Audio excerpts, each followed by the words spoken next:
Hey, welcome to the process. My name is Dr. John Bush. This is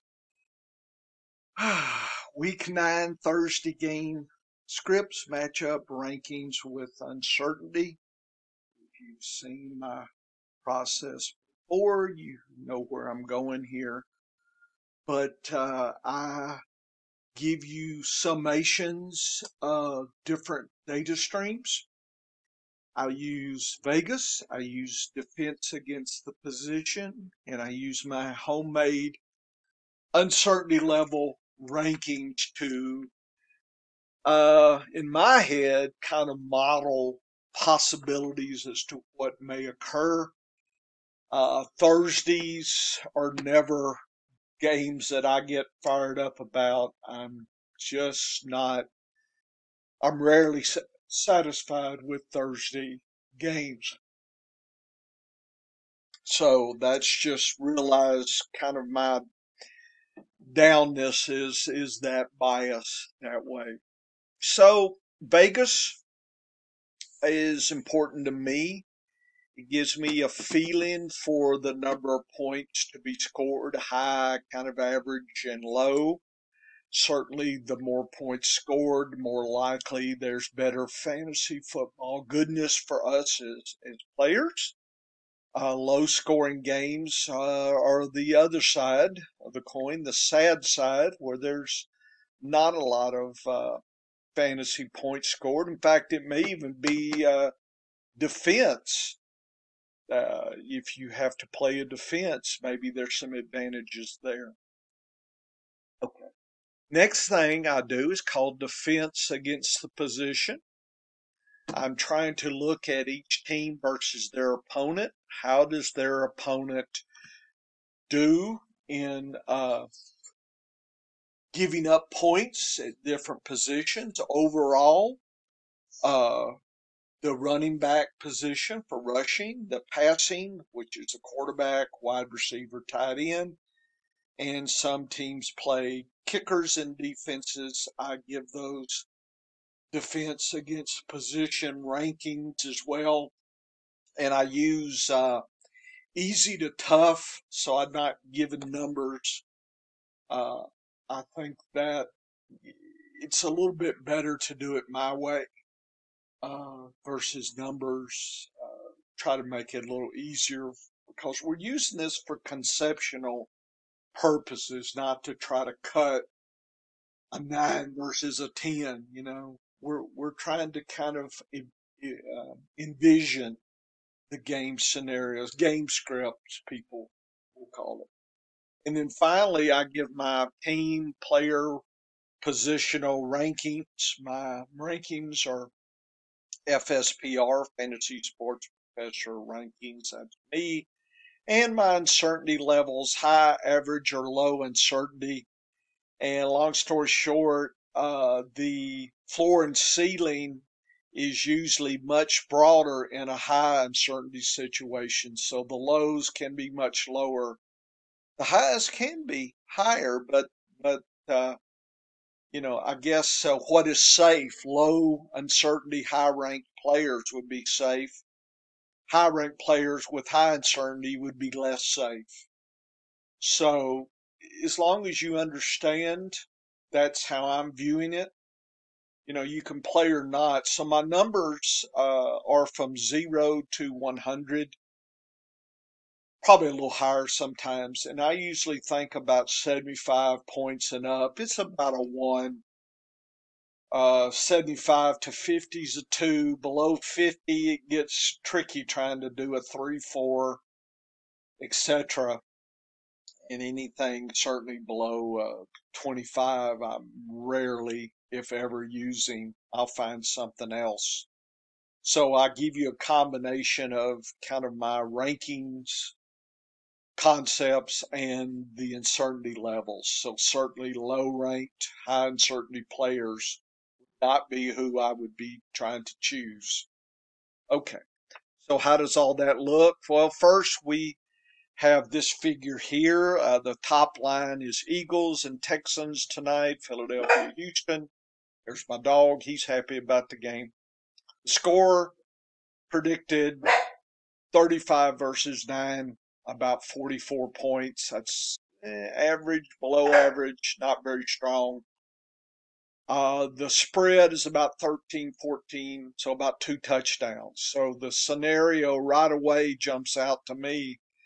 The Eagles score lots and lots early and then start running and trying to shut down and just run the clock out. The Texans, their job is to probably be passing crazily, and so you have higher time for garbage points and whatnot. I think Cooks is going to be out or is out, so the wide receivers are pretty thin. You wonder if the tight end gets in. You wonder if uh, the running backs start catching passes. It just doesn't seem to be any kind of scenario where the Texans are anything but garbage time team. So you might collect points, but I'm probably not playing many Texans. Probably playing the Eagles as I usually would. You can't sit the Eagles just because, well, they're not going to score what they could if in a back and forth game. A lot of times, first half, they may score lots and lots of points. So I don't think you can walk away like that. So I'll be playing Eagles and probably avoiding Texans. This is not earth shattering. Everybody, and the popcorn guy know that for this game. So it's. You're saying, well, Dr. Bush, what do you know? Well, sometimes, you know, you go with what everybody else is going with. I mean, I can't invent things just to be different. This is how I'm playing. I probably fall in with what a lot of players are going to be doing here. The next block of information is my DAPS, defense against position. So we have Houston, week 9, the last half of the season, LH. It is a home game. That's good for Houston. Philadelphia is their opponent, and Philadelphia's overall D is tough. Tough means tough. And their quarterback, wide receivers, tough. Tight ends, less than super tough, but still below average. And so the tight end has the brightest spot on paper compared to the wide receivers. The quarterback's going to be running around probably for their life. Philadelphia defense figures in this game a lot. I do see a bright spot, though, in the running.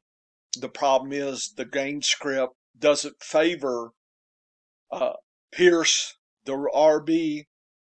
So if he can get his activity earlier in the game, or if he can catch passes, he can continue, and they're probably going to try to pass to him. So he may get you more points than people think. So if I had him, he's maybe worth a play out there. Philadelphia is against Houston. Houston is above average, easy. Miles Sanders, extra easy. And it's an extra easy game for him. So you play him hand over fist. Jalen Hurst, he's going to rush. He's going to get you some points. That way, A.J. Brown, Devonta Smith, Goddard, even though the Houston D is a little tougher than you think, it may be some adjustment. So don't panic if Philadelphia is a little bit stymied, and we may get into the third quarter before Philadelphia goes away. So that may be a surprise there. So I wouldn't worry too much. I would play the players as you would play. Certainly the kicker is a good play, Elliott versus some other kickers this week. And the defense is a good play as well. So Miles Sanders really figures on paper. So now this is the data for Philadelphia. It's the team, the position, the player, high, average, low, uncertainty, and then the rankings I have them. So the defense is 100. That's pretty good. One of the tops of the week. It's a play 'em if you got 'em. Jake Elliott, he'll be a kicker one this week. 79. Not the highest, but certainly he's kicker one. Jalen Hurts, he's quarterback two. A little bit average uncertainty, given that Houston's a little bit rough. So you kind of move him there, but I'm still playing him. Sanders should be a low RB1 this week. Play him if you got him.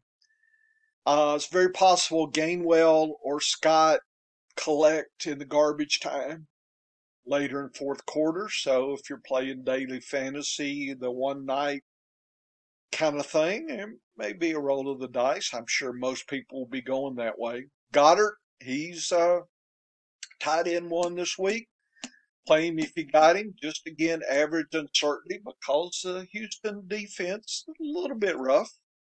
So, I mean, it would be a slam dunk if he was low uncertainty, but so it, whether he gets a touchdown or not, I mean, you got to play him. Brown, he's a wide receiver one this week. Not the highest, but anything above 75 is a one. And Devonta Smith should be a good solid two, certainly a three for sure. So play them if you got them. Just depends on what else you got on your team. I don't see anybody else. Maybe garbage time. I don't know. If Watkins or Pascal can accidentally get something. Who knows for daily fantasy? It's hard to pick. My rankings would be Watkins and then Pascal, but that low, basically, I don't know. You don't know. Well, it's just, flip of the coin kind of thing. Uh, if you're playing daily fantasy. So it's usually play them if you got them for the Philadelphia. Just it could be an interesting first quarter, and then it could blow up after Philadelphia adjusts. We'll see. But to me, I'm probably not watching the game. So anyway, Houston Texans D worst kicker, average. David Bills lowest quarterback of the week. Sad. Pierce could be an RB1 this week. Low uncertainty. I think he's going to get his early. It's just can he catch passes? Burkhead, if they accidentally get close to the red zone, he could horse it in.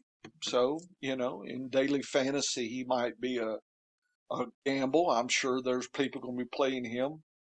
Tight end, probably Akins, Jordan. They're unpredictable. I I don't know which one. I'm not playing either, but if you're a daily fantasy, I guess you got to pick one. Cooks is out, I think, and so Dorsett and Moore. What? I don't know. They could be pretty good. They could be sad, and I would not play them with your money. But that's kind of how it stacks up. It seems like a one piece of the puzzle. Pierce on paper is the show for Houston, and I don't think that's a surprise at all. So not really a lot to say. I'm not playing daily fantasy. If I were, I think since this scenario looks so much predictable, I think for you to make any money, you're going to have to do something different. I could see some different ways you might parlay that into something, but I don't play those, and it would be a gamble. I mean, a dollar for you holler kind of game would be about all I would risk. Okay, there's better games this weekend, so uh, I would go what I need, do what I needed to do. For Philly and Houston, probably the RB pretty much is the only shot at getting some return. Okay, good luck tonight. It's a blag game for me. Take care. Come back for the Sunday game. Probably Saturday morning. Evening. I'll try to post that. Woo woo.